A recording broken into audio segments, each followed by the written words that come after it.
దాసి cinema తర్వాత ఆ గ్యాప్కి ఏదైనా కారణం అని భావిస్తున్నారా? కారణాలు అనేకం అంటే మల్లేశంలో ఎలా అవకాశాలు లభించాయి? మల్లేశం తండ్రి పాత్ర గురించి డిస్కషన్ వచ్చినప్పుడు, మొట్టమొదటి ఆడిషన్ చాలా ఫెయిల్ అయింది. కానీ ఆడిషన్కి ముందు స్క్రిప్ట్ ఎప్పుడైతే చదివానో అప్పుడు అనిపించింది నేను ప్రిపేర్గా లేదు సార్, ఆల్రెడీ వేరే వాళ్ళని అనుకున్నాం. డైలాగులు చదివితే ఏం రాదు, డైలాగుల వెనక ఉన్నది ఏంటనేది. అందులో మీరు నటించిన పాత్రను లొకేషన్లో సినిమా ప్రివ్యూ అయిపోయిన తర్వాత వచ్చి కావాలనుకున్నాడు, నాకు కళ్ళనీళ్ళు పెట్టుకున్నాడు. మోటివేషనల్ ట్రైనర్గా ప్రతిదీ మనకు నేర్చుకోవాలనే జిజ్ఞాస ఎక్కువ ఉంటుంది. వాళ్ళు ఇంప్రెస్ అయ్యి ఏంటంటే కోర్సులో జాయిన్ అవుతారు. ఒక 50 సినిమాలు చేసి ఉంటారు సుమారు. ప్రతి యాక్టర్కి కూడా కొన్ని కేపబిలిటీస్ ఉంటాయి. ఆ కోర్ ఎబిలిటీ ఉన్న క్యారెక్టర్స్ వచ్చినప్పుడు రకరకాలుగా సినిమా షూటింగ్లో వేరే వాళ్ళది మనకెందుకు, కానీ నా విషయానికి వస్తే ఒక పెద్ద హీరోతో చేస్తుందా, సో డైలాగ్ ప్రాపర్గా చెప్పలేకపోయాను. ముందు ఆయన కంఫర్టబుల్గా చెప్పాలండి, ఆయన వెళ్ళి లేచి వెళ్ళిపోయాడు. వాళ్ళు ఇన్సల్టింగ్గా ఫీల్ అయ్యారు. ఇప్పుడు కెమెరాస్ ఆర్ సో పవర్ఫుల్, చిన్న చిన్న మైన్యూట్ డీటెయిల్స్ కూడా తెలిసిపోతుంది మనకు. ఈ రిహార్సల్ యాక్టర్స్ కోసమే కాకుండా కెమెరా మూమెంట్కి కానీ లైట్కి కానీ ఇవన్నిటి కూడా రిహార్సల్ చేసుకుని అప్పుడు ఫైనల్గా ఓకే అనుకున్నప్పుడు ఏ టెక్నాలజీ వచ్చిన తర్వాత అసలు మనుషులతో అవసరం లేకుండా ప్రోడక్ట్ బయటకు తీసుకొచ్చేంత పరిస్థితి వచ్చింది. అవార్డ్స్ పరంగా ఆలోచించినప్పుడు లాబింగ్లో అవార్డు వస్తే దానివల్ల ఎవరికి ఉపయోగం? నేషనల్ అవార్డు అవునా, నా సినిమా దానికి ఎట్లా ఇచ్చాము? సినిమాకి సంబంధం లేని వాడు సెన్సార్ బోర్డు మెంబర్, ప్రాపర్గా లేని వాళ్ళంతా జ్యూరీలో మెంబర్స్ అవుతున్నారు. మీ ప్రింటింగ్ అనుభవాలు ఎలా కొనసాగాయి? ప్రింటింగ్ ప్రెస్లో అట్లా వేరే వాళ్ళు 1 అవర్ చేసేది నేను బాగా ఫార్వర్డ్లో చూసేవాడు. అన్నీ తెలిసి కూడా ఒక నిర్మాతగా మారారు. నేను ఊబీ కోసం ఎంత కష్టపడ్డానంటే, డబ్బుతో ప్రతిదీ ముడిపెట్టలేము మనం. సినీ నటునిగా మీ లక్ష్యం ఏంటి? ఏ నటుడికైనా welcome real talk with AK.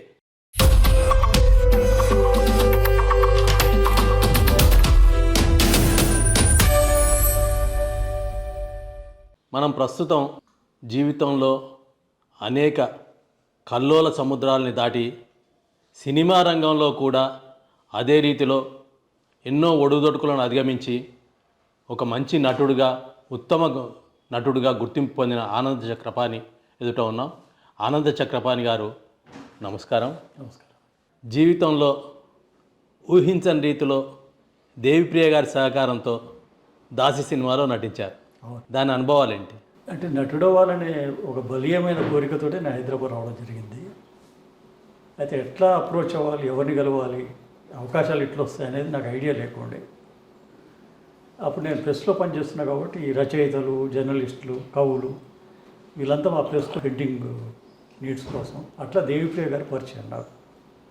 Devipriya గారు నరసింహరావు గారికి క్లోజ్ ఫ్రెండ్. అవును. ప్లస్ రైటింగ్లో స్క్రిప్ట్ రైటర్గా పనిచేసేవాడు, స్క్రీన్ ప్లే రైటర్గా పనిచేసేవాడు. మేము బాగా క్లోజ్గా అయిన తర్వాత అప్పుడు దాసి సినిమా స్టార్ట్ అవుతుంది. అయితే దేవిప్రియ గారు 1 of the screen play writer దానికి. సో ఆయనని అడిగి నరసింహరావు గారిని పరిచయం చేయించుకొని అట్లా అవకాశం రావడం జరిగింది.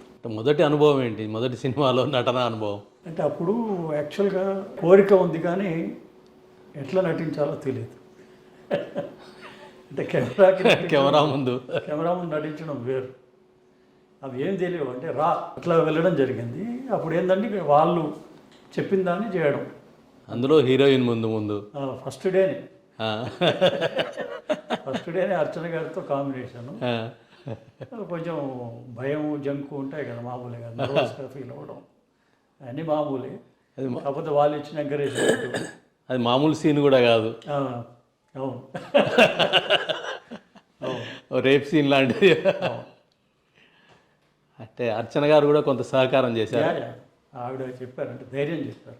ఎందుకు అంటే వణుకుతున్నాను నేను ఇట్లా చేతులు పట్టుకొని, ఎందుకు భయపడుతున్నారు అని బాగా ఎంకరేజ్ చేసి ఇట్లా చేయండి అని ఆమె చెప్పడం, నరసింహరావు గారు చెప్పడం, ఏకేపీ కెమెరామెన్ ఆయనకి ఎట్లా కావాలో అట్లా చేయించడం, ఇవన్నీ వాళ్ళ ప్రోత్సాహంతో నేను చేయగలిగిన దాంట్లో. దాసి సినిమా తర్వాత మధ్యలో ఒకటి ఏదో చిన్న చేసినట్టుంది కానీ 25 సంవత్సరాల పాటు మీకు చాలా పెద్ద గ్యాప్ వచ్చింది. అవును. ఆ గ్యాప్కి ఏదైనా కారణం అని భావిస్తున్నారా? కారణాలు అనేకం అండి. అంటే ఒకటి ఏంటంటే ఇండస్ట్రీ చెన్నైలో ఉండడం ఒక కారణం. రెండోది మనం చెన్నై వెళ్ళి ప్రయత్నించకపోవడం రెండో కారణం. మూడోది నటుడిగా అంత గొప్ప ఇదేం లేదు, మనకు టాలెంట్ లేదు, అంటే అనుభవం లేదు. టాలెంట్ అంటే అనుభవం లేదు. సో అనుభవం లేకుండా అవి కష్టం కదా అవకాశాలు రావడం, అట్లా గ్యాప్ వచ్చింది. నేను కూడా ఏంటంటే ఏదొస్తుంది చేయకుండా ఒక మంచి అవకాశం కోసం ఎదురు చూస్తూ ఉన్నాను. ఈలోపు అంటే ఒక 2 సంవత్సరాలు ట్రై చేశాను బాగా. ఇంకా తర్వాత ఇంకా మనతో అవ్వదు ఇది అని చెప్పి అడ్వర్టైజింగ్ ఫీల్డ్లోకి షిఫ్ట్ అయ్యాను. మళ్ళీ 25 ఏళ్ళ తర్వాత మల్లేశం పేరుతో వచ్చింది అవకాశం. అది కూడా ఒక నిజ జీవిత గాథ, స్ఫూర్తిదాయక గాథ, చాలా ఇన్స్పైరింగ్ స్టోరీ. మల్లేశంలో ఎలా అవకాశాలు లభించాయి? మీరు కొంత స్ట్రగుల్ ఎదుర్కొన్నట్టుగా మీ లైఫ్లో ఉంది. అవును మల్లేశంలో పాత్ర రావడానికి కూడా, అవును మల్లేశం పాత్రధారి తండ్రిగా నటించడానికి కూడా అది ఎలాంటి అనుభవం? ఏలే లక్ష్మణ్ అని పెయింటర్ ఉన్నారు కదా, అవును, ఆయన నాకు ఫ్రెండ్, గొప్ప చిత్రకారుడు. ఆయన ఫ్రెండ్ నాకు. అయితే ఎప్పుడు కలిసినా కూడా అన్న నువ్వు చాలా టాలెంటెడ్, నీకు మంచి అవకాశాలు రావట్లేదని ఫీల్ అయ్యేవాడు ఆయన. ఏమో అన్న మనకు రాసి ఉంటే వస్తుంది అనుకునేవాళ్ళం. మల్లేశానికి ఆయన ప్రొడక్షన్ డిజైనర్గా వర్క్ చేస్తున్నారు. ఈ పర్టికులర్ క్యారెక్టర్ అంటే మల్లేశం తండ్రి పాత్ర గురించి డిస్కషన్ వచ్చినప్పుడు ఈయన ఉండి అరే చక్రపాణి అయితే బాగుంటుంది, ఇప్పుడు ఏజ్ పర్ఫెక్ట్గా సరిపోతుంది, చేయగలుగుతాడు అనే ఉద్దేశంతో డైరెక్టర్కి చెప్పడం జరిగింది. సో డైరెక్టర్తో మాట్లాడించడం, నాకు వెళ్ళి ఆడిషన్ ఇవ్వడం, అట్లా దొరికింది అవకాశం. మొట్టమొదటి ఆడిషన్ చాలా ఫెయిల్ అయింది. ఎస్ అంటే చాలా రోజుల తర్వాత చేయడం కదా, అసలు పనికిరావన్న దశలో అంటే రెండో ఆడిషన్ నేను కూడా పెద్ద సీరియస్గా తీసుకోలేదు బిగినింగ్. అంటే ఇన్ని రోజులు అన్నీ చూసాం కాబట్టి పెద్ద సీరియస్గా తీసుకోలేదు. కానీ ఆడిషన్కి ముందు స్క్రిప్ట్ ఎప్పుడైతే చదివానో అప్పుడు అనిపించింది నేను ప్రిపేర్డ్గా లేను కాబట్టి బాగా చేయలేకపోయినా. కానీ స్క్రిప్ట్ చదివిన తర్వాత నాకు అనిపించింది చాలా మంచి స్క్రిప్ట్ ఇది, ఇది కరెక్ట్గా చేస్తే ఈ క్యారెక్టర్ మనం చేస్తే నిలబడవచ్చు ఇండస్ట్రీలో అని ఒక ఫీలింగ్ క్రియేట్ అయింది. కానీ బాగా చేయలేకపోయాను ఆడిషన్, అది నాకే తెలుసు ఆ విషయం. అంటే సెకండ్ ఆడిషన్కి ఎంత టైం తీసుకున్నారు? ఒక 3-4 డేస్. 3-4 డేస్. నేను మళ్ళీ వాళ్ళని అప్రోచ్ అయ్యి నేను చేస్తా మళ్ళీ ఇంకోటి అంటే, లేదు సార్ ఆల్రెడీ వేరే వాళ్ళని అనుకున్నాం అని అన్నారు. అంటే నాకు రోల్ ఏమొద్దండి, నేను ఫెయిల్ అవ్వకూడదు, ఆడిషన్లో సక్సెస్ అవ్వాలి, రోల్ నాకు ఇవ్వనవసరం లేదు, అది నా తృప్తి కోసం అని చెప్పి మళ్ళీ వెళ్ళి ఆడిషన్ ఇవ్వడం, అది చాలా బాగా రావడం. వాళ్ళు వెంటనే మళ్ళీ ఇటు వచ్చారు మళ్ళీ నా వైపు. అంటే దానికి చాలా ప్రిపేర్ అయి ఉంటారు. దానికి అనుసరించిన పద్ధతులు ఏంటి మరి? లేదంటే ఇప్పుడు ఆ స్క్రిప్ట్ ఏదైతే పేపర్స్ తెచ్చుకున్నాను నేను, అది చదివి బాగా పూర్తిగా అంటే దాంట్లో ఉన్న సబ్ టెక్స్ట్ అర్థం చేసుకుంటాం. అంటే ఏ యాక్టర్కైనా కూడా డైలాగులు చదివితే ఏం రాదు, డైలాగుల వెనక ఉన్నది ఏంటి అనేది గుర్తించగలిగితే మన పర్ఫార్మెన్స్లో ఒక లేయర్డ్ పర్ఫార్మెన్స్ ఉంటుంది, దాంట్లో అంటే బలంగా ఉంటుంది. సో అది ఫాలో అయ్యాను నేను. ఎక్స్ప్రెషన్ ఎక్కడ, ఏ డైలాగ్ అప్పుడు ఎలాంటి ముఖ కవలికలు ఎలా ఉండాలి, ఎక్కడ పాజ్ తీసుకోవాలి, ఎక్కడ కొంచెం స్ట్రాంగ్గా చెప్పాలి, స్ట్రెస్ ఇచ్చి చెప్పాలి, ఇవన్నీ కూడా ప్రాక్టీస్ చేశాను నేను ఇంట్లో. చేసి అప్పుడు వెళ్ళి ఆడిషన్ ఇచ్చాను అన్నమాట. అందుకని పర్ఫెక్ట్ వచ్చింది అది. అంటే ప్రాక్టీస్ చేస్తే అద్భుతంగా వస్తాయి కదా. అంటే ఆ డైలాగ్స్ ప్రిపేర్ అయ్యేటప్పుడు మన ఇంట్లో ఉండే వాతావరణం వేరే, అవును, మనం అప్పటి జీవన విధానం వేరే, యాక్టర్ కావాలనుకొని ఇంట్లో ఏదేదో చేస్తుండనే ఫీలింగ్ ఏమైనా వచ్చిందా? లేదంటే నేను యాక్టర్ అవ్వాలనే బలమైన కోరిక ఇంట్లో కూడా తెలుసు, మంచి అవకాశం రాలేదని వాళ్ళు కూడా తెలుసు ఆ విషయం. సో ప్రిపేర్ అవుతుంటే ఏదో ఆడిషన్ కోసం ప్రిపేర్ అవుతున్నాడని అనుకున్నారు వాళ్ళు. అట్లా తర్వాత కూడా నేను మలేషియన్ తర్వాత బిజీ అయ్యాక కూడా స్క్రిప్ట్ పేపర్స్ ముందు తెప్పించుకొని నేను ఇంట్లో ప్రాక్టీస్ చేసుకుంటాను. 1-4 సార్లు ప్రాక్టీస్ చేస్తే మనకే తెలుస్తుంది అవును ఏ పాత్ర ఎలా ఉండాలి, ఇక్కడ తప్పు చెప్పాము, ఇక్కడ ఇట్లా చెప్పాలి, ఇక్కడ పాజ్ తీసుకోవాలి, ఇక్కడ ఎమోషన్ ఇంకా ఎక్కువ కావాలి అనేది అర్థం అవుద్ది మనకు. అంటే ప్రాక్టీస్ చేస్తే అక్కడికక్కడ వెళ్ళి చదివితే అక్కడ ఏం తెలియదు మనకి. అంటే ప్రిపరేషన్కి యూనిట్ సమ్ టైం కదా, ఆ టైం దొరకడం, తర్వాత మనం డెడికేటెడ్గా దాని లైన్ బై లైన్ దాని అర్థం వెతుక్కొని అట్లా ప్రాక్టీస్ చేస్తే బెటర్ పర్ఫార్మెన్స్ వస్తుంది. అదే ఫాలో అవుతాను నేను ప్రతి సినిమాకి. మల్లేశం సినిమాలో మీది ఒక పెద్ద పాత్ర, అవును, మల్లేశం తండ్రి పాత్ర. అవును. ఎన్ని రోజులు దానికోసం శ్రమించాల్సి వచ్చింది? శ్రమ అంటే ఇప్పుడు స్క్రిప్ట్ ఇచ్చారు ముందే, అంటే మనకు బౌండెడ్ స్క్రిప్ట్. దాసి తర్వాత లభించిన పాత్ర, అవును, దాన్ని ఎలాగైనా సక్సెస్ చేయాలనే కసి ఉంటుంది మన దగ్గర. ఉంది దానికోసం చాలా శ్రమిస్తాం. అవును. లేదు, స్క్రిప్ట్ ముందే ఇచ్చారు, అంటే బౌండెడ్ స్క్రిప్ట్ ముందే ఉంది వాళ్ళ దగ్గర. సో అందరికీ స్క్రిప్ట్ ఇచ్చారు ముందే. సో టోటల్ స్క్రిప్ట్ చదివి అర్థం చేసుకున్నాం అసలు కథ ఏంటి, ఎవరి క్యారెక్టర్ ఏంటి, ఎక్కడెక్కడ ఎమోషన్స్ ఉన్నాయి, ఏంటి ఏం జరుగుతుంది అనేది పూర్తిగా కథ గురించి వివరంగా తెలుసుకోవడం జరిగింది. దాని తర్వాత నేనుండే సీన్స్ అవి నాకు నేను ప్రాక్టీస్ చేసుకోవడం, అవతల వాళ్ళ డైలాగ్ చదవడం, నా డైలాగ్ చదువుకోవడం, ఎక్కడ ఎట్లా ఉండాలి, ఎక్కడ ఎంత ఎమోషన్ కావాలి, ఎక్కడ ఎటువంటి ఎక్స్ప్రెషన్స్ ఉండాలి అంతా కూడా ఇంట్లో ప్రాక్టీస్ చేసుకున్నాను. అక్కడ లొకేషన్కి వెళ్ళాక మళ్ళీ అక్కడ రిహార్సల్స్ ఎట్లా చేస్తాం. ఒకటేంటంటే ఇప్పుడు ఝాన్సీ గారు ఆమె ఎక్స్పీరియన్స్డ్ మంచి ఆర్టిస్టు, ప్రియదర్శి మంచి ఆర్టిస్టు, అనన్య కొత్త అమ్మాయి అయినా కూడా అమ్మాయి కూడా చాలా బాగా పర్ఫామ్ చేసింది. సో అందరికి కూడా ఏంటంటే ఎవరికి వాళ్ళు ఒక పోటీలాగా ఉండేది, ఒక హెల్దీ కాంపిటీషన్, మనకు పేరు రావాలి. అట్లా దాంట్లో ఏమవుతుందంటే ఇంకా ఇంకా బెటర్మెంట్ ట్రై చేయడం. అంటే అప్పుడు నటీనటుల మధ్య ప్రోత్సాహం ఉండేదా లేదా డైరెక్టర్ ప్రోత్సాహం ఎక్కువ? లేదు, అందరికీ అంటే అందరం ఒక ఫ్యామిలీ లాగా కలిసి ఉండేవాళ్ళం. డైరెక్టర్ కూడా చాలా is very wonderful person, wonderful technician కదా, వండర్ఫుల్ పర్సన్ ఆల్సో. సో మాకు ఆ లివరీ ఇచ్చేవాడు, ఆ ఫ్రీడమ్ ఇచ్చేవాడు. చేయండి సార్ మీరు అని అడిగేవాడు. చేసిన తర్వాత చాలా బాగుంది సార్ అని ఎంకరేజ్ చేసేవాడు. ఎక్కడ లేదని తనకి ఇంకేమైనా కావాల్సి చెప్పేవాడు. సో అట్లా ఒక డిస్కషన్ అనేది జరిగేది అనమాట ప్రతి షాట్కి ముందు. ఆ డిస్కషన్ అయ్యి ఫిక్స్ అయ్యి ఇట్లా చేద్దాం అని ఫిక్స్ అయ్యి అట్లా వెళ్ళేవాళ్ళు. దాని నిర్మాత కూడా స్ట్రగుల్స్లోంచి వచ్చిన వ్యక్తే, ఆయనే నిర్మాత. అదే రాచకొండ ఆయన, ఇంకా ఆయన ఫ్రెండ్ ఒక శ్రీనివాస అధికారి అని, శ్రీ అధికారి, వాళ్ళిద్దరు కలిసి ప్రొడ్యూస్ చేశారు. అది డైరెక్టరే ప్రొడ్యూసర్ అవడం వల్ల ఇంకా బెటర్ ఇది వచ్చిందనమాట అక్కడ. అందులో మీరు నటించిన పాత్రను లొకేషన్లో చూసిన అసలు పాత్రధారి మల్లేశం, అసలు హీరో, సినిమా హీరో కాదు అసలు హీరో. ఆయన లొకేషన్కి అంటే నేను చేసేటప్పుడు తక్కువ సార్లు వచ్చారు, అని ప్రివ్యూ వేసినప్పుడు ఆయన వాళ్ళ డాటరు వాళ్ళ వచ్చి చూశారు.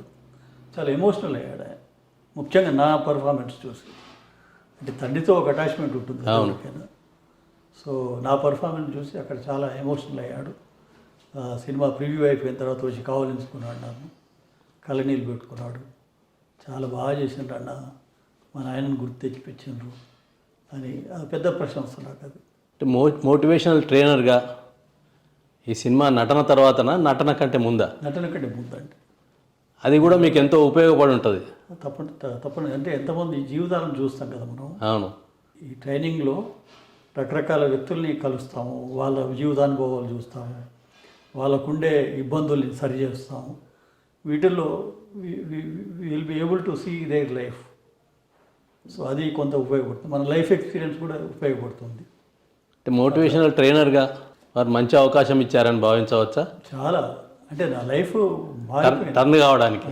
అంతకుముందు ఒక ఊరి నుంచి వచ్చిన కుర్రాడు నేను, పెద్ద అకాడమిక్ ఇవి లేదు, తర్వాత ప్రపంచం తెలియదు, ఏం తెలియదు.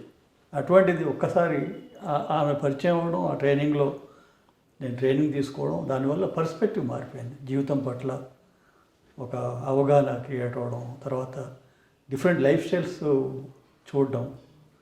సో దానివల్ల ఏమవుతుందంటే అసలు ఆలోచన విధానమే మారిపోయింది, లైఫ్ స్టైల్ మారిపోయింది. అంటే పుస్తకాలు చదవడం ఎక్కువ, పెద్ద మంచి మంచి పుస్తకాలు ఆవిడ ఇచ్చేది నాకు చదవమని.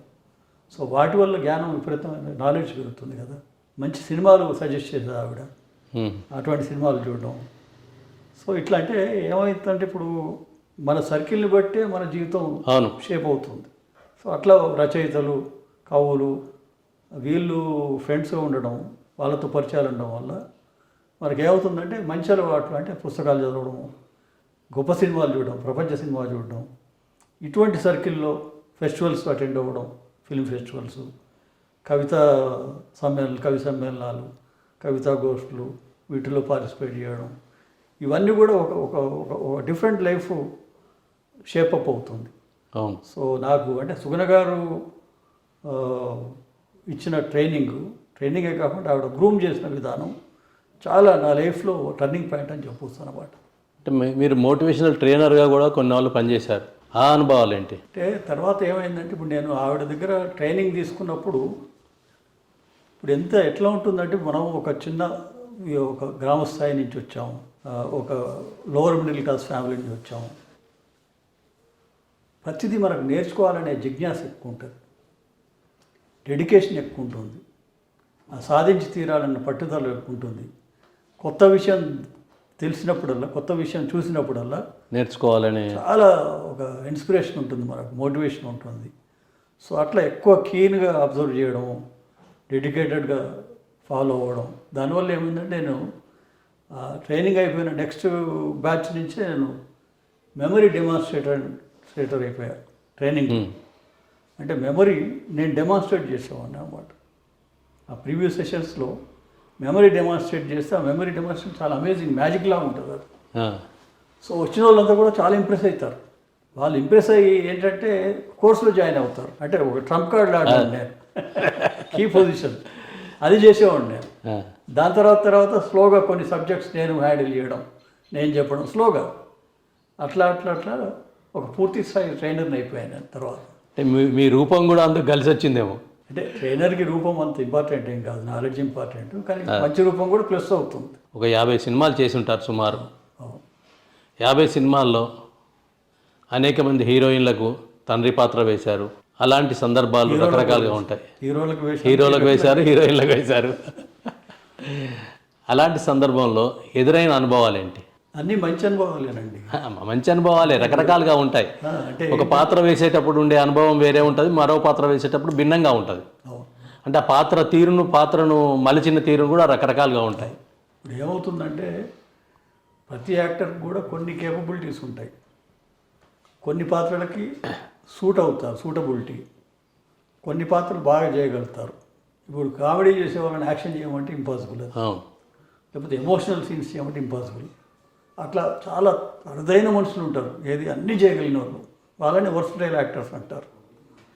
సో కానీ కోర్ ఎబిలిటీ అనేది ఉంటుంది ప్రతి యాక్టర్ కూడా. ఆ కోర్ ఎబిలిటీ ఉన్న క్యారెక్టర్స్ వచ్చినప్పుడు చాలా ఈజీగా చేసేస్తాం, అంటే ఇట్స్ యువర్ నేచర్. కానీ అది కానప్పుడే కష్టం పడాల్సి వస్తుంది అనమాట. మనం ఇంకో వ్యక్తికి అవతారం ఎత్తాల్సి వస్తుంది. అప్పుడు టఫ్గా ఫీల్ అంటే ఎక్కువ వర్క్ చేయాల్సి వస్తుంది దాని మీద. అట్లా నేను అంటే నా స్వభావానికి, నా స్వధర్మానికి తగిన పాత్రలు వస్తే ఈజీ, అది కానప్పుడు కొద్దిగా కష్టపడాల్సి వస్తుంది అనమాట. దానికి ప్రిపరేషన్ ఎక్కువ కావాలి, ప్రాక్టీస్ ఎక్కువ కావాలి, అటువంటి కష్టాలు ఉంటాయి. రకరకాలుగా సినిమా షూటింగుల్లో టేకులు 2-3 తీసుకున్న సందర్భాలు ఉంటాయి. అవును. అసలు హీరో కంటే సైడు ఉండే వ్యక్తి తీసుకున్నప్పుడు నిర్మాత కానీ డైరెక్టర్ కానీ విసుక్కునే సందర్భాలు కూడా ఉంటాయి. అట్లాంటివి ఎప్పుడైనా ఎదురయ్యాయి? అంటే మీ పాత్ర కావచ్చు, ఇంకా సైడ్ పాత్రలు ఇంకేమైనా కావచ్చు. లేదు అంటే ఇప్పుడు వేరే వాళ్ళది మనకెందుకు, కానీ నా విషయానికి వస్తే బిగినింగ్లో కొన్ని సందర్భాల్లో అంటే బిగినింగ్ నర్వస్నెస్ ఉంటుంది. అంటే ఒక పెద్ద సెటప్, పెద్ద హీరో, పెద్ద ప్రొడక్షన్, ఏమనుకుంటారో అని భయం, కొంత ఏమో తర్వాత హడావుడి అన్నీ కూడా మనకు కొంచెం నర్వస్ అయిపోతాం. అంటే అది అలవాటు లేని ప్రపంచం అది. సో నాకు బిగినింగ్లో అట్లా ఒక ఎక్స్పీరియన్స్ అయ్యింది. ఒక పెద్ద హీరోతో చేస్తున్నప్పుడు చాలా నర్వస్నెస్ ఉంది. ఏ సినిమా అది?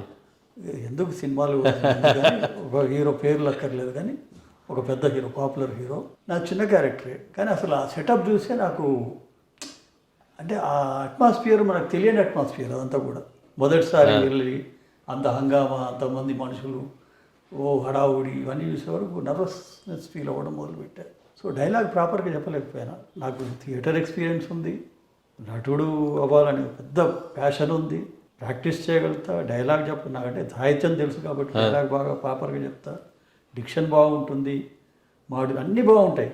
కానీ ఆ నర్వస్నెస్ వల్ల డైలాగ్ ప్రాపర్గా చెప్పలేకపోయినా. మిగతా హీరో చూసి ముందు ఆయన కంఫర్టబుల్గా చెప్పమనండి అని లేచి వెళ్ళిపోయాడు. ప్రాణం ఎట్లయిపోయిందంటే నాకు, అంటే చాలా ఇన్సల్టింగ్గా ఫీల్ అయ్యాడు. అంటే ఆయన ఇన్సల్ట్ చేశాడని కాదు, అంటే నేను చేయలేకపోయానే అని ఒక ఇన్ఫీరియారిటీ డెవలప్ అయింది.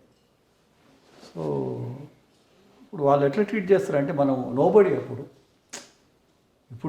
ఆనంద చక్రపాణి గారు, అప్పుడు ఎవరో తెలియదు కదా, అంతే కదా. సో వాళ్ళు ఏమండి కరెక్ట్ చెప్పలేరా, కరెక్ట్ చెప్పండి అని ఆ కో డైరెక్టర్ మీకు చేతనైద్దా లేదా అనే పద్ధతిలోనే ఉంటుంది వాళ్ళది. ఎందుకంటే కాస్ట్ ఆఫ్ ప్రొడక్షన్, ఇవన్నీ టైము, ఇవన్నీ ఫ్యాక్టర్సే కదా. సో చాలా ఫీల్ అయ్యాను నేను. చాలా ఫీల్ అయ్యి బయటకు వచ్చి ఒక 2 minutes అండి అంటే ఓకే ఓకే అని అన్నారు. బయటకు వచ్చి నాకు నేను మళ్ళీ సెల్ఫ్ మోటివేషన్, ఎందుకు ఇట్లా అవుతుందా, ఎందుకు చెప్పలేకపోతే చిన్న డైలాగే కదా అని 1-10 సార్లు అనుకొని వెళ్ళిపోయి చేశాను. కానీ అది ఒక పెద్ద ఎక్స్పీరియన్స్ నాకు. అంటే అటువంటి బిగినింగ్లో రావడం మంచిదే ఒక రకంగా.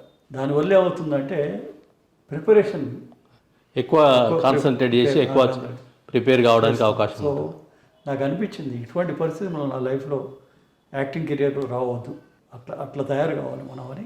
అప్పటి నుంచి సీరియస్గా ఆ స్క్రిప్ట్ ముందే తీసుకొని వాట్సాప్లో పీడిఎఫ్లో షేర్ చేస్తారు అడిగితే, అవి ఇంట్లో ప్రిపేర్ అయ్యి చదువుకొని ఎక్కడ ఏంటి, ఎక్కడ పాజిటివ్స్ ఇవ్వాలి, ఎక్కడ ఎట్లా చెప్పాలి అన్నీ ఒక ప్రిపరేషన్తో వెళ్తే ఏమవుతుందంటే ఈజీ అవుతుంది అక్కడ.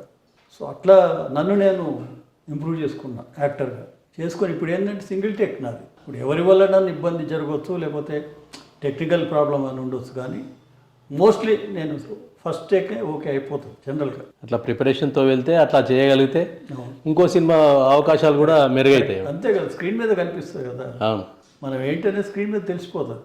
ఇప్పుడు కెమెరాస్ ఆర్ సో పవర్ఫుల్, చిన్న మైన్యూట్ డీటెయిల్స్ కూడా తెలిసిపోతుంది మనకు. అంటే చిన్న హెజిటేషన్ తెలిసిపోద్ది, భయం ఉన్నాడో తెలిసిపోద్ది, ఈజ్ ఉందా లేదా, క్యారెక్టర్లో ఇమ్మర్స్ అయ్యాడా లేదా, అన్నీ తెలిసిపోతాయి స్క్రీన్ మీద. సో దాన్ని బట్టే కదా మనకు అవకాశాలు వచ్చేది. దాసి సినిమా నాటికి అప్పుడు రీల్ పద్ధతి అనుకుంటా. ఇప్పుడు టెక్నాలజీ మొత్తం పెరిగింది. ఒక టేకును 100 సార్లు అయినా చేయొచ్చు, ఒక ఫోటోను 100 సార్లు అయినా చేయొచ్చు, ఏ ఫోటోనైనా అవసరం ఉన్న ఫోటోను వాడుకోవచ్చు. దాసి సినిమా నాడు ప్రతిదీ చాలా జాగ్రత్తగా పొదుపుగా వాడుకునే పరిస్థితి. అప్పటి ఇప్పటి పరిస్థితుల్లో, మారిన పరిస్థితుల్లో మీ అనుభవాలు ఏంటి? అంటే అప్పుడు ఏంటంటే ఫిలిం మీద షూట్ చేసేవాళ్ళు. అవును, ఇప్పుడు డిజిటల్ అయిపోయింది కాబట్టి అప్పుడు ఫిలిం చాలా ఎక్స్పెన్సివ్.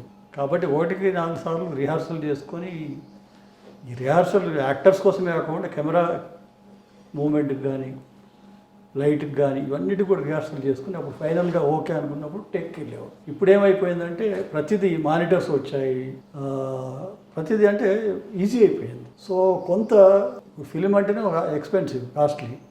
ఇప్పుడు ఆ కాస్ట్ లేదు కదా, కాబట్టి ఎన్నిసార్లు తీసుకోవచ్చు. దానివల్ల కొంత ఇబ్బంది ఉంది. అంటే తీయడం వల్ల దీనివల్ల ఏమవుతుందంటే ఆర్టిస్ట్ కూడా ఎనర్జీ లెవెల్స్ పడిపోతాయి. తీసిందే తీసి మళ్ళీ సేమ్ అవుట్పుట్ రాదు కదా. రాదు. ఫస్ట్ టేక్లో ఉన్న ఎనర్జీ పోను తగ్గిపోతుంది.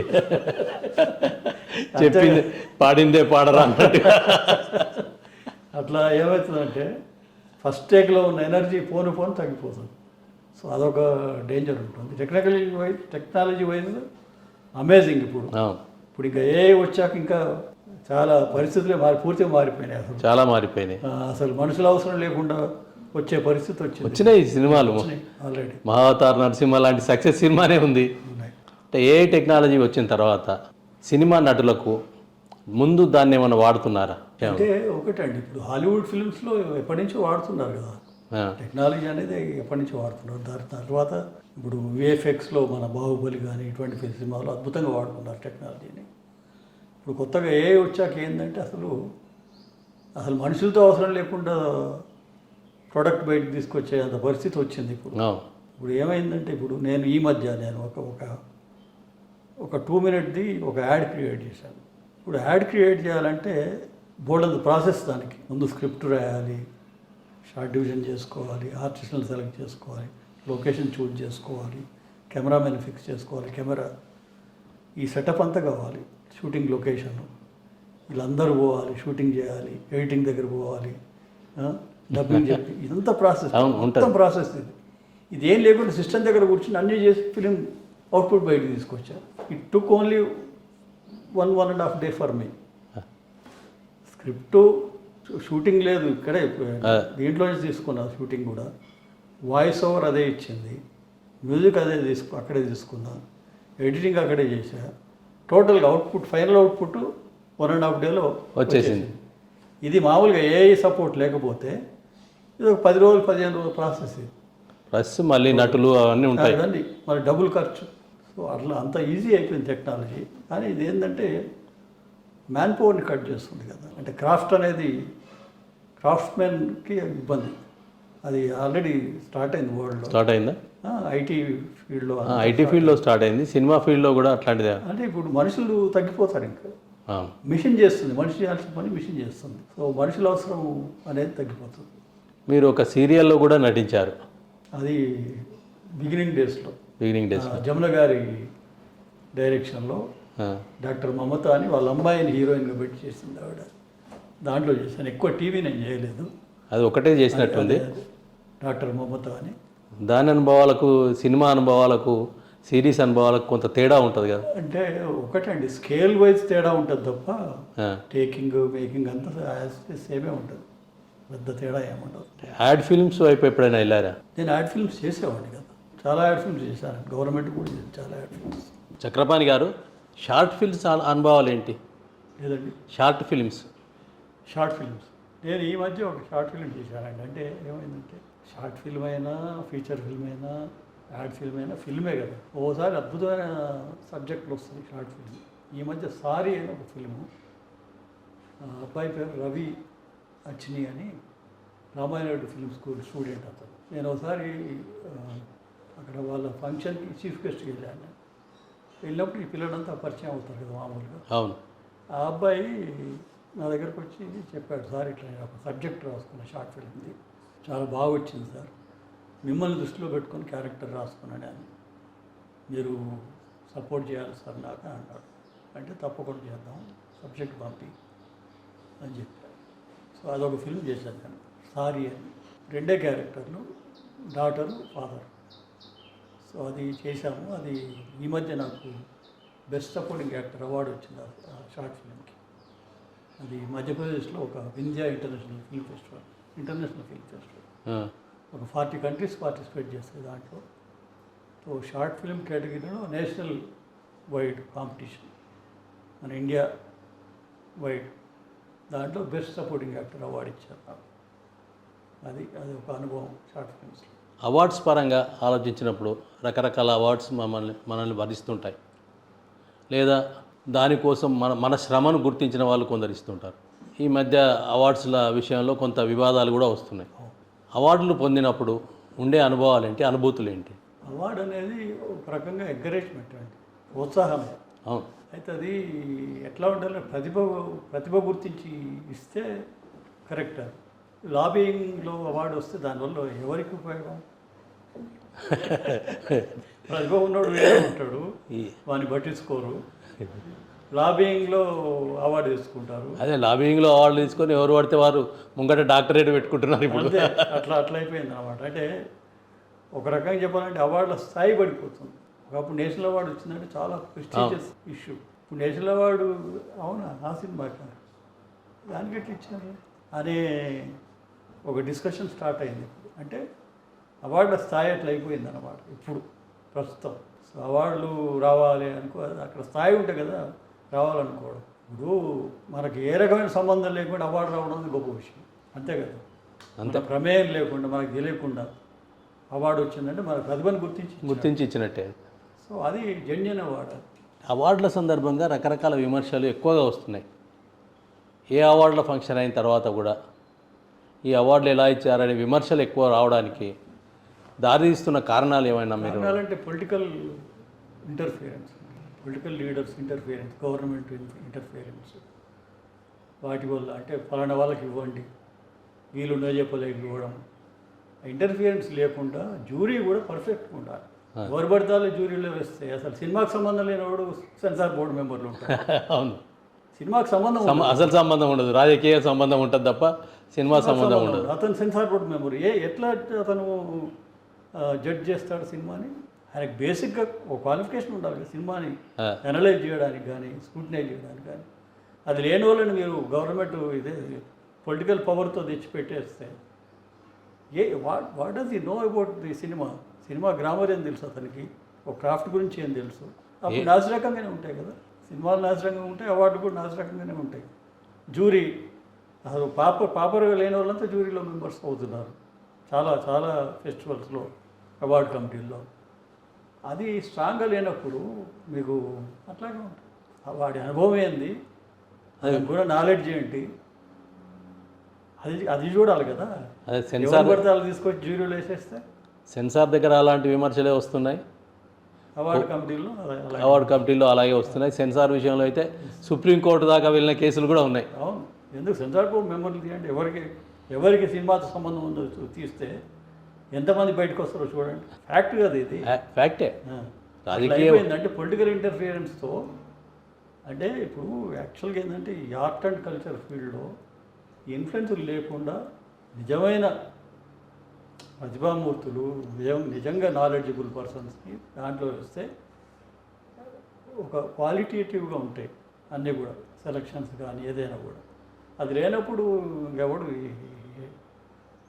చేసేవాడికి జ్ఞానం లేనప్పుడు నాశరకంగానే ఉంటుంది, అంతే స్థాయి పడిపోతుంది. అందుకే కదా. మీ బాల్యంలోకి వస్తే నల్లగొండ జిల్లా, నల్లగొండ జిల్లా అంటే ప్రస్తుత పరిస్థితులు మారచ్చు కానీ అవును, అప్పుడు చాలా దుర్భర పరిస్థితులు, దయనీయ స్థితి, వెనుకబడిన ప్రాంతం కదా. వెనుకబడిన ప్రాంతం, చాలా వెనుకబడిన ప్రాంతం. మీ బాల్య అనుభవాలు ఏంటి? అంటే మాది యాక్చువల్గా నల్లగొండకి పక్కన గడ్డంవారి అడవల్లి, అడవల్లి అంటారండి, అది నా పుట్టిన ఊరు. నేను 3rd క్లాస్లో ఉన్నప్పుడు మేము షిఫ్ట్ అయ్యాం నల్లగొండకి. అంటే మా అన్నయ్య నల్లగొండలో ఉద్యోగం, పేరు ఐకో ఫ్యాబ్రిక్స్ అని ఉండేది, ఇప్పుడు యాప్కో ఫ్యాబ్రిక్స్ అయింది కదా. దాంట్లో ఉద్యోగం వచ్చి ఆయన నల్గొండకు షిఫ్ట్ అయ్యాడు. తర్వాత టీచర్ అయ్యాడు ఆయన షిఫ్ట్ అయ్యి ఇంకా ఆయన ఒక్కడు ఉండి వంట చేసుకోవాలి, వండుకోవాలి, ఇవన్నీ. ఇక మీరు ఊర్లో ఉంటారు, అందరూ వచ్చేసేయండి, అందరం ఇక్కడ కలిసి ఉందాము, పట్నంలో ఉన్నట్టు ఉంటుంది కదా అని చెప్తే ఇక మా నాయనగారు, మా అమ్మ, మేమంతా నల్గొండకు రావడం, అక్కడ సెటిల్ అయ్యాం. తర్వాత ఆయన టీచర్ అయ్యాడు కాలక్రమేణా. ఆయన ఎక్కడ జాబ్ చేస్తే అక్కడికి వెళ్ళేవాడు నేను కూడా ఆయనతో పాటు. అట్లా రకరకాల ఊళ్ళలో నా విద్యాభ్యాసం జరిగింది. తర్వాత మిర్యాలగూడకి షిఫ్ట్ అయ్యాము, రకరకాల కారణాలు షిఫ్ట్ అయ్యాము. అయితే అప్పుడు ఏంటంటే లోయర్ మిడిల్ క్లాస్ ఫ్యామిలీ, కానీ చిన్నప్పటి నుంచి నాకు యాక్టింగ్ పట్ల తెలియకుండానే ఒక ఇంట్రెస్ట్ అనేది ఏర్పడింది. అంటే నాకు ఆ స్క్రీన్, అంత పెద్ద స్క్రీన్ మీద ఈ నటులు, వాళ్ళ వేషధారణ, వాళ్ళ హావభావాలు, వాళ్ళ డైలాగ్ చెప్పడం, పాటలు, డాన్సులు ఇవి చూసి చాలా ఇన్స్పైర్ అయ్యేవాడిని నేను. ఇన్స్పైర్ అయ్యి అరే అట్లా చేయాలి మనం అని లోపల ఒక కోరిక మొదలైంది. ఎక్కడ చేయాలో ఎట్లా చేయాలో తెలియదు, కోరిక రోజు అంటే పోను బలపడుతూ వచ్చింది అన్నమాట. అప్పటి హీరోలకు ప్రధానంగా ఒక హీరోకు హావభావాలు ప్రత్యేకంగా ఉండేటి. ఇప్పుడంటే కొంత మిక్స్ అవుతున్నాయి కానీ అప్పుడు నటించిన ప్రధాన నటులు ఎన్టీఆర్ కానీ, ఏఎన్ఆర్ కానీ, కృష్ణ కానీ, ఎవరు కానీ ఆ నటునికి తగ్గట్టుగా పాత్రను మలిచేవాళ్ళు, లేకపోతే నృత్యాలు మలిచేవాళ్ళు అనేది ఉండేది. ఇప్పుడు అదంతా మారిపోయింది. వీళ్ళు లేకపోతే డూపులతో లాగిచ్చేస్తున్నారు పరిస్థితి. ఇంకా రకరకాలండి, అన్ని రకాల మార్పులు వచ్చాయి. టెక్నాలజీ ఎప్పుడైతే ఇంప్రూవ్ అయిందో అన్ని రకాల మార్పులు వచ్చాయి. అంటే జనరేషన్ మారిన కొద్దీ టేస్టులు మారిపోతున్నాయి, కథా వస్తువులు మారిపోతున్నాయి, మేకింగ్ స్టైల్ మారిపోయింది. ఒకప్పుడు అద్భుతమైన సినిమా అంటే ఇప్పుడు అద్భుతం అనేది ఎప్పటికీ అద్భుతం. ఇప్పుడు మాయాబజార్ ఉంది, ఈ రోజుకి అద్భుతమే అది. ఇప్పటి జనరేషన్ కూడా దే లైక్ ఇట్. అంటే అంత అద్భుతంగా తీశారు అప్పుడు, అంత కేర్ఫుల్గా, అంత పద్ధతిగా హ్యాండిల్ చేశారు ప్రతిదీ. అట్లా ఇప్పుడు ఇన్ని సంవత్సరాలు అయినప్పుడు ఎందుకు గుర్తుంటుంది ఆ సినిమా, ఆ పాటలు ఎందుకు గుర్తుంటాయి, ఆ క్యారెక్టర్స్ ఎందుకు గుర్తుంటాయి. అట్లా హిందీలో షోలే ఉంది, 50 years అయిపోయింది సినిమా వచ్చి. ఇప్పటి జనరేషన్ కూడా విపరీతంగానే వస్తుంది ఆ సినిమా. ప్లస్ అసలు ఆ జనరేషన్ అంటే మేము 75లో వచ్చింది సినిమా. అది నేను అసలు ఫస్ట్ టైం చూసి షాక్ అయిపోయాను సినిమా చూసి. హైదరాబాద్లో చూశాను నేను, రామకృష్ణ థియేటర్లో. సమ్మర్ వెకేషన్లో వచ్చాను నేను ఇక్కడికి. వచ్చినప్పుడు షోలే గురించి విపరీతమైన టాక్, ఎక్కడ పోయినా, ఏ ఊరికి పోయినా షోలే, అరే షోలే అని గొప్పగా మాట్లాడుతున్నారు. సో ఏంది ఇంతమంది ఇంత మాట్లాడుతున్నారు అని. అప్పుడు అన్నీ స్టీరియోఫోనిక్ సౌండ్ కొత్తగా సినిమాలు, గబ్బర్ సింగ్ డైలాగులు, ఆ కాయిన్ పడితే మన పక్కన పడితే అవుతుంది, ఇట్లా చెప్పుకునేటోళ్ళు అన్నమాట. కథలు మసీదులో ఆజా వినిపిస్తే ఆ గుట్ట మీద వినిపించినట్టు. అంటే అంతకుముందు మోనో ఉండేది సౌండ్ సిస్టమ్. స్టీరియోఫోనిక్ అనేటప్పటికీ అది డివైడ్ అయిపోయి ఒక సైడ్ నుంచి ఒకటి అట్లా రావడం, అది అమేజింగ్ ఎక్స్పీరియన్స్ కదా. సో అట్లా పోయి చూసినప్పుడు నాకు పిచ్చెక్కిపోయింది. నాకు అసలు క్యారెక్టర్సు, ఆ పర్ఫార్మెన్స్లు, ఆ మేకింగు అద్భుతం కదా అసలు. నేను ఇప్పటికి ఒక 120 సార్లు చూసుకుంటాను షోని. నాకు ఎప్పుడు మనసు బాగాలేకపోయినా, ఎప్పుడు ఏదైనా యాక్టింగ్ టిప్ కావాలన్నా అంటే ఆ, పర్ఫార్మెన్స్ సంబంధించి ఓ ఇన్వాల్వ్మెంట్ క్యారెక్టర్ ఇన్వాల్వ్మెంట్ ఎట్లా ఇవి నాకు అనిపించినప్పుడు షోలో పెట్టుకొని చూస్తాను నేను. ఇప్పటికి నాకు అదొక డిక్షనరీ. ఎందుకంటే క్యారెక్టరైజేషన్స్ అంత అంత స్ట్రక్చరు అంత అద్భుతంగా ఉంటుంది అసలు. పర్ఫార్మెన్స్లు కానీ మేకింగ్ కానీ అన్నీ అద్భుతాలే కదా దాంట్లో. సో అట్లా ఒక గొప్ప సినిమా ఎప్పటికీ నిలిచిపోతుంది. మీ ప్రింటింగ్ అనుభవాలు ఎలా కొనసాగాయి ప్రింటింగ్ ప్రెస్లో? నేను స్కూల్ డేస్లోనే మా మామయ్య గారి ప్రెస్లో మిర్యాలగూడలో వర్క్ చేసేవాడిని. అంటే ఈ ఆర్థిక పరిస్థితుల దృష్ట్యా. సో చాలా ఫాస్ట్గా గ్రాస్పింగ్ అనేది చిన్నప్పటి నుంచి ఉంది నాకు. అప్పుడు హ్యాండ్ కంపోజింగ్ అంతా చదువులో ఫస్ట్ ఉండేవాళ్ళం కాబట్టి మనకు తెలుగు మీద పట్టుంది. పట్టు ఉండేది బాగా. సో కంపోజింగ్ నేర్చుకున్న తర్వాత అసలు ఫాస్ట్గా ఎట్లా ఎంత తొందరగా మనం చేయగలుగుతాం అని కంపారిజన్తో వేరే వాళ్ళు చేసేది నాకు పోటీగా. అట్లా వేరే వాళ్ళు 1 అవర్ చేసేది నేను ఫార్వర్డ్లో చేసేవాడిని. అంటే మనకు సాహిత్యం మీద గ్రిప్ ఉంది కాబట్టి భాష పట్ల అవగాహన ఉంది కాబట్టి చాలా ఫాస్ట్గా చేసేవాడిని. అది చాలా పనికి వచ్చింది నాకు. అక్కడి నుంచి ఇక్కడికి వచ్చాక అసలు నా స్పీడ్కి నిలబడేవాళ్ళు కదా ఎవరు. అప్పుడు ఈ కంప్యూటర్లు లేవు కదా, లేవు, అంత హ్యాండ్ కంపోజింగ్, మొత్తం హ్యాండ్ కంపోజింగ్. కంపోజింగ్ చిన్న మిషన్లు ట్రెడిల్ మిషన్లు అని ఉండేవి. అవును, కొన్ని చోట్ల అయితే మోటార్ కూడా ఉండే కాదు, పెడలింగ్ చేసేవాళ్ళు. మీకు అనుభవం ఉంటుంది అది. తెలుసు, పెడల్ నొక్కి చేసేవాళ్ళు అన్నమాట. సో ఆ దీంట్లో స్టార్ట్ అయ్యాను. సైజ్ కూడా చిన్నగా ఉండేది అప్పుడు. చిన్నగా ఉండేది, చిన్న రౌండ్ ప్లేట్ ఉండి ఈ రోలర్స్ రోల్ అయ్యేవి, అట్లా ఉండేది. తర్వాత ఎన్నో మార్పులు వచ్చినాయి కదా ప్రింటింగ్లో. దాని తర్వాత నేను అడ్వర్టైజింగ్లోకి వెళ్ళిపోయాను. నేను అడ్వర్టైజింగ్ ఏజెన్సీలో పనిచేశాను డిఫరెంట్ హోదాల్లో. అంటే చిన్నప్పటి నుంచి మన సాహిత్యం ఉంది కాబట్టి కాపీరైటర్ కదా, విజువలైజింగ్ కెపాసిటీ ఉంది కాబట్టి విజువలైజర్గా అట్లా చేసిన తర్వాత నా సొంత ఏజెన్సీ స్టార్ట్ చేసుకున్నాను. అప్పటికి cinema first impression, ad agency పేరు ఫస్ట్ ఇంప్రెషన్ అడ్వర్టైజింగ్. బెస్ట్ ఇంప్రెషనా? Best impression, always best impression. అయితే దాంట్లో ఏంటంటే అప్పటికే సినిమాలో ప్రవేశం వచ్చింది కాబట్టి అడ్వర్టైజింగ్ స్టార్ట్ చేసినప్పటికీ నేను యాడ్ ఫిల్మ్స్ కాన్సెప్ట్ రాయడము, నేనే డైరెక్ట్ చేయడము, అది స్టార్ట్ చేసాం అనమాట. అపార్ట్ ఫ్రమ్ బ్రాండింగ్ అంటే ఈ కంపెనీకి కావాల్సిన లిటరేచరు, బ్రోషర్స్ ఇవన్నీ డిజైన్ చేయడం, ప్రింట్ చేయడం, దాంతోపాటు యాడ్ ఫిల్మ్స్ చేయడం, అట్లా అది కొంతకాలం నడిచింది. వివిధ ఇండస్ట్రీస్కి, పెద్ద కార్పొరేట్స్కి, కంపెనీస్కి. అందులో బాగా రాణించింది, గుర్తింపు తెచ్చిందట్టు ఏమైనా ఉందా? చాలా ఉన్నాయండి. అంటే గవర్నమెంట్ వర్క్ చేసేవాడిని, కార్పొరేట్స్కి అంటే నాగార్జున గ్రూప్ ఉంది, వాళ్ళకి చాలా వర్క్ చేశాను నేను. డిఫరెంట్ కంపెనీస్ ఉంటాయి నాగార్జున గ్రూప్లో.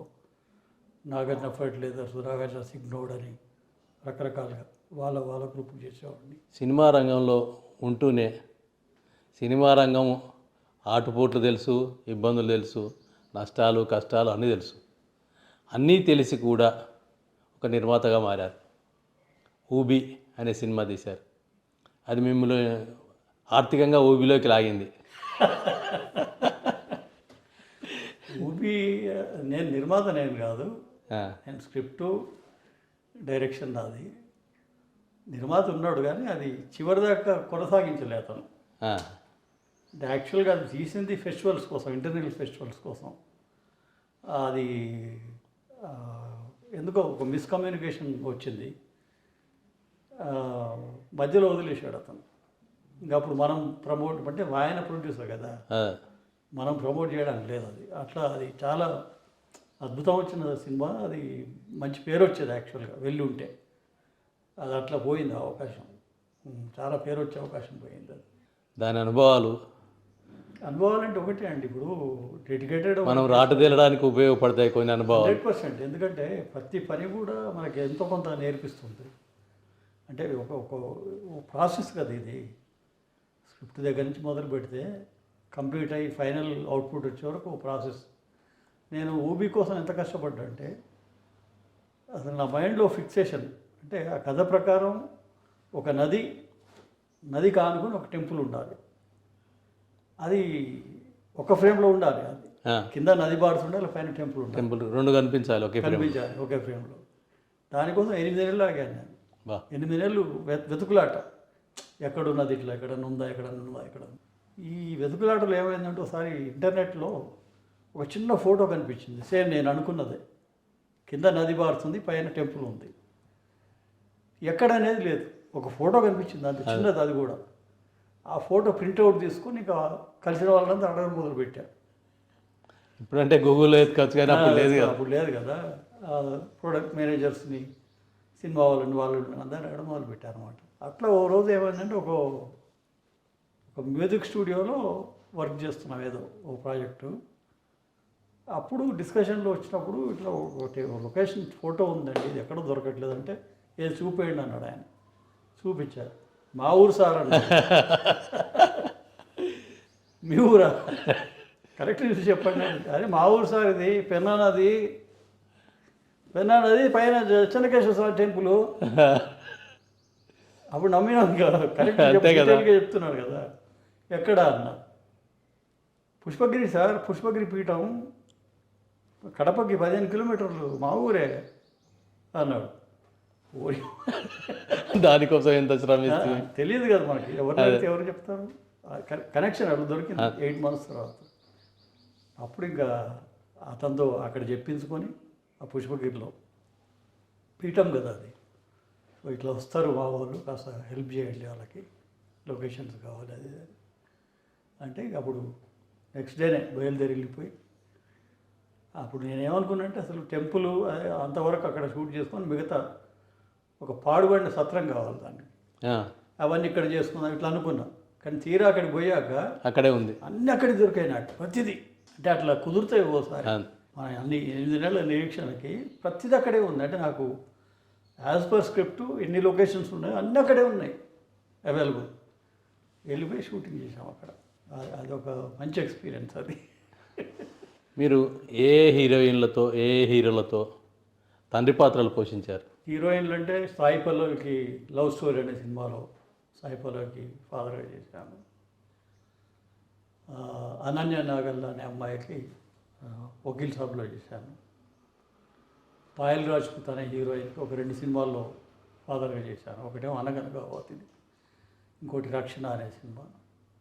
విజయ్ దేవరకొండ ఫాదర్గా వరల్డ్ ఫేమస్ లవర్ అనే సినిమాలో చేశాను.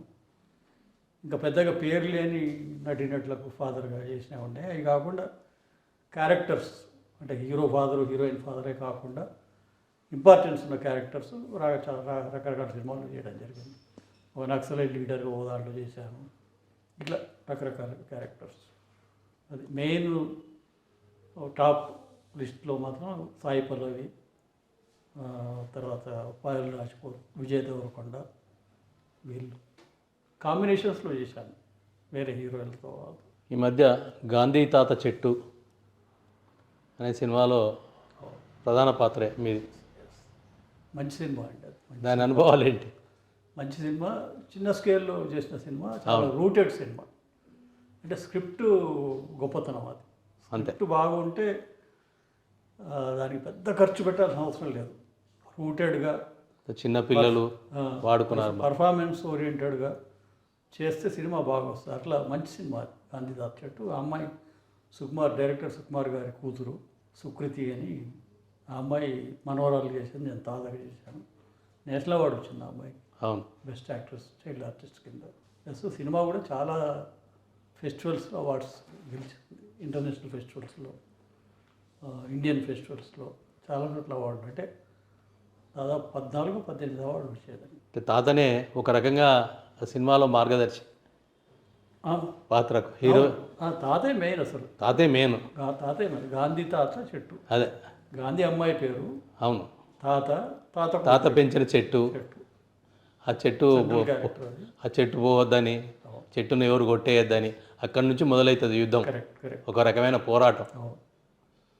అదే ఎన్విరాన్మెంటల్ ప్రొటెక్షన్ కింద అదే దానికి సంబంధించి మంచి సినిమా, మంచి కాన్సెప్ట్ బేస్డ్ ఫిల్మ్ అది.